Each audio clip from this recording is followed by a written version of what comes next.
Shalom, selamat pagi sahabat GPIB. Jumpa lagi dalam program Morning Call GPIB bersama dengan saya, Pendeta Sonya Alfi Unkiketoni, Pendeta Jemaat GPIB Anugerah Sorek, Pospelkes Surya Kasih Tembilahan. Sahabat GPIB yang diberkati oleh Tuhan, pada pagi hari ini kita akan merenungkan firman Tuhan. Untuk itu, mari satukan hati dan pikiran, kita berdoa mohon bimbingan Roh Kudus Tuhan. Mari berdoa. Ya Allah, Sang Sumber kehidupan kami, Engkau adalah Allah yang kami kenal dan kami imani dalam Putramu yang kudus, Kristus Sang Juru Selamat kami. Pada saat ini ya Tuhan, kami mengucap syukur kehadirat-Mu yang kudus ketika Engkau boleh memberkati, menyertai, bahkan memelihara kehidupan kami, sehingga pada pagi hari ini kami boleh bangun dari tidur kami masih merasakan nafas kehidupan yang Tuhan anugerahkan bagi kami. Untuk itu ya Tuhan, sebagai ungkapan syukur kami hendak membaca dan merenungkan sebagian dari firman-Mu. Kami mohon ya Tuhan, kiranya di dalam kami membaca dan merenungkan sebagian dari firman-Mu, Engkau Allah melalui Roh Kudus-Mu memberkati hati dan pikiran kami, sehingga firman yang kami baca dan renungkan ini dapat menjadi firman yang hidup di dalam hati dan pikiran kami, menuntun dan membimbing kami untuk melanjutkan seluruh aktivitas kami pada hari ini. Kami serahkan kepadamu ya Tuhan perenungan firman kami dari awal, pertengahan hingga akhir, di dalam satu nama Kristus Sang Firman yang hidup. Kami berdoa dan memohon kepadamu. Amin. Sahabat GPIB yang diberkati oleh Tuhan, pembacaan firman Tuhan pada saat ini dibaca dari Efesus pasalnya yang ke-5, ayatnya yang ke-19 sampai dengan yang ke-20. Efesus pasal 5 ayat 19 sampai dengan 20, demikian. Dan berkata-katalah seorang kepada yang lain dalam mazmur, kidung puji-pujian, dan nyanyian rohani. Bernyanyi dan bersoraklah bagi Tuhan dengan segenap hati. Ucaplah syukur senantiasa atas segala sesuatu dalam nama Tuhan kita Yesus Kristus kepada Allah dan Bapa kita. Demikian firman Tuhan, terpujilah Yesus Kristus, haleluya. Sahabat GPIB yang diberkati oleh Tuhan, seorang sastrawan terkenal yang bernama Ernest Hemingway mengatakan bahwa orang memerlukan 2 tahun untuk berbicara, tetapi 50 tahun untuk belajar tutup mulut. Melalui kata tersebut, Ernest Hemingway mau menyampaikan kepada kita bahwa untuk berhati-hati dalam berbicara, seseorang memerlukan proses belajar dengan waktu yang panjang, bahkan seumur hidup.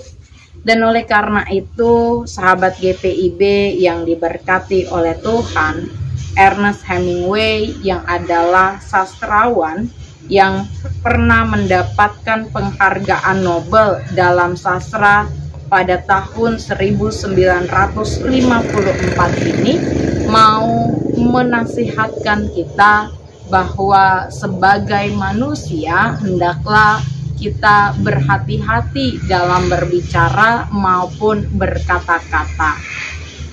Apa yang disampaikan oleh Ernest Hemingway ini sesungguhnya hampir mirip dengan apa yang disampaikan oleh Rasul Paulus di dalam pembacaan firman kita, yaitu Efesus pasalnya yang ke-5, ayatnya yang ke-19 sampai dengan ayatnya yang ke-20. Dalam Efesus pasalnya yang ke-5, ayat 19 sampai dengan ayat yang ke-20, Rasul Paulus menasihatkan kepada jemaat yang ada di Efesus bahwa sebagai penurut-penurut Allah, sebagai pengikut Kristus, mereka harus berhati-hati dalam berkata-kata. Kenapa Paulus menyampaikan demikian? Karena Paulus mau menunjukkan kepada mereka bahwa gaya hidup pengikut Kristus berbeda dengan gaya hidup penyembah berhala. Pengikut Kristus memperkatakan kata-kata pujian, kata-kata yang memuliakan nama Tuhan, sedangkan penyembah berhala memperkatakan kata-kata yang sembrono, kata-kata yang tidak pantas, sebagaimana yang disampaikan Rasul Paulus dalam Efesus pasal 5 ayatnya yang keempat. Sahabat GPIB yang diberkati oleh Tuhan, pada hari ini kita akan memulai hari kita. Dalam kita melanjutkan untuk memulai hari kita, tentu di hari ini kita akan berjumpa dengan banyak orang. Kita akan berkomunikasi dengan banyak orang, yang artinya kita pun akan mengeluarkan kata-kata di hadapan banyak orang. Rasul Paulus dalam Efesus pasal 5 ayatnya yang ke-19 sampai dengan ayatnya yang ke-20 mengingatkan kepada kita bahwa sebagai penurut-penurut Allah, sebagai pengikut Kristus, hendaklah perkataan yang keluar dari mulut kita adalah perkataan yang bijaksana, perkataan yang mencerminkan kemuliaan Allah, yang disampaikan melalui puji-pujian, bahkan ungkapan syukur atas segala sesuatu yang telah Allah lakukan dalam kehidupan kita. Sebagaimana yang dikatakan oleh Rasul Paulus, sahabat GPIB yang diberkati oleh Tuhan, ketika kita hendak berjumpa dengan banyak orang pada hari ini dan kita akan berkomunikasi dengan mereka, hendaklah apa yang kita perkatakan itu dapat memancarkan kemuliaan Tuhan. Dan hendaklah sebagai pengikut-pengikut Kristus kita dapat memperkatakan kata-kata yang baik, kata-kata yang benar, kata-kata yang bijaksana, karena melalui perkataan yang kita sampaikan itu akan menjadi kesaksian kita sebagai pengikut Tuhan, dan bagaimana kita mau menunjukkan diri kita dan siapa Allah kita. Dan oleh karena itu, marilah kita belajar untuk memperkatakan kata-kata yang memuliakan nama Tuhan. Dalam Kolose pasalnya yang ketiga, ayatnya yang ke-16 sampai 17, Rasul Paulus mengatakan, "Hendaklah perkataan Kristus diam dengan segala kekayaannya di antara kamu, sehingga kamu dengan segala hikmat mengajar dan menegur seorang akan yang lain, dan sambil menyanyikan mazmur dan puji-pujian dan nyanyian rohani, kamu mengucap syukur kepada Allah di dalam hatimu. Dan segala sesuatu yang kamu lakukan dengan perkataan atau perbuatan, lakukanlah semuanya itu dalam nama Tuhan Yesus, sambil mengucap syukur oleh Dia kepada Allah Bapa kita." Sahabat GPIB yang diberkati oleh Tuhan, ketaatan kepada Allah, menjadi penurut-penurut Allah, itu juga bisa kita lakukan dengan cara kita menjaga perkataan kita. Dan biarlah perkataan yang kita sampaikan kepada orang-orang di sekeliling kita adalah perkataan-perkataan yang memuliakan Tuhan, yang tidak menyakiti hati sesama, tidak mengeluarkan kata-kata yang sembrono, melainkan kata-kata yang bijaksana yang dapat semakin meneguhkan iman, semakin memancarkan kemuliaan Tuhan, bahkan memberitakan tentang kasih Allah yang senantiasa Allah nyatakan dalam kehidupan kita. Selamat menjalani hari ini, selamat berkata-kata yang memancarkan kemuliaan Tuhan, Dan biarlah kehidupan kita menjadi kitab yang terbuka yang dapat mempersaksikan Allah melalui setiap perkataan, setiap perbuatan, bahkan segala sesuatu yang kita lakukan. Amin. Sahabat GPIB yang diberkati oleh Tuhan, mari kita berdoa. Allah Bapa yang bertahta dalam kerajaan sorga, Engkau adalah Allah sang sumber hikmat di dalam kehidupan kami.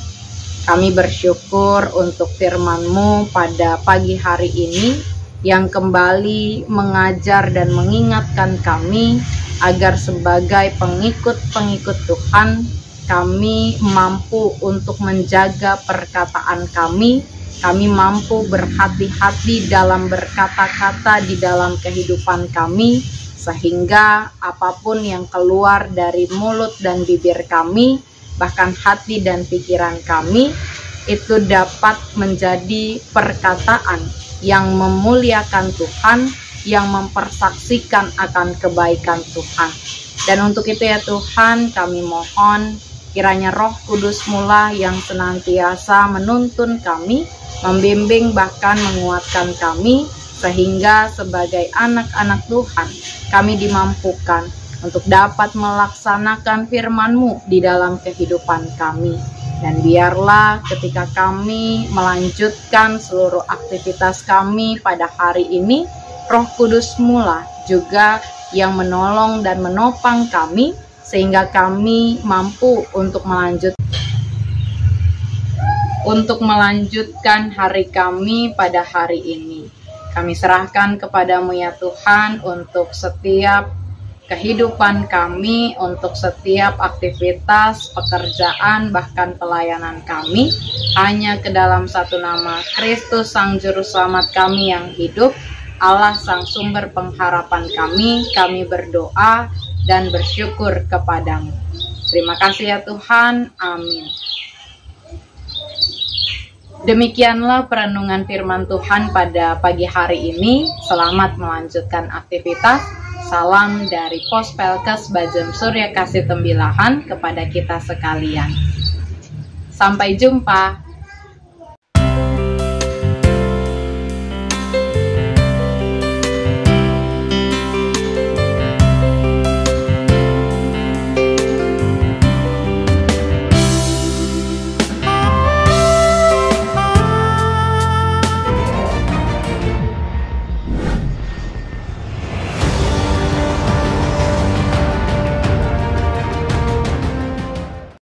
Sekolah Tinggi Ilmu Kesehatan Gria Husada Surabaya membuka penerimaan mahasiswa baru tahun ajaran 2023 sampai 2024. Sekolah Tinggi Ilmu Kesehatan Gria Husada terakreditasi BAN PTB dengan menawarkan 2 program studi, yaitu pertama, D3 Kebidanan, kedua, Administrasi Rumah Sakit. Ada juga fasilitas yang memadai seperti asrama putri, perpustakaan, gazebo dan hotspot area, dan masih banyak lagi. Pendaftaran gelombang pertama dibuka pada Desember 2022 sampai Februari 2023. Gelombang kedua dibuka pada Maret 2023 sampai Mei 2023. Gelombang ketiga dibuka pada Juni 2023 sampai September 2023. Untuk informasi lebih lanjut dapat menghubungi nomor di bawah ini.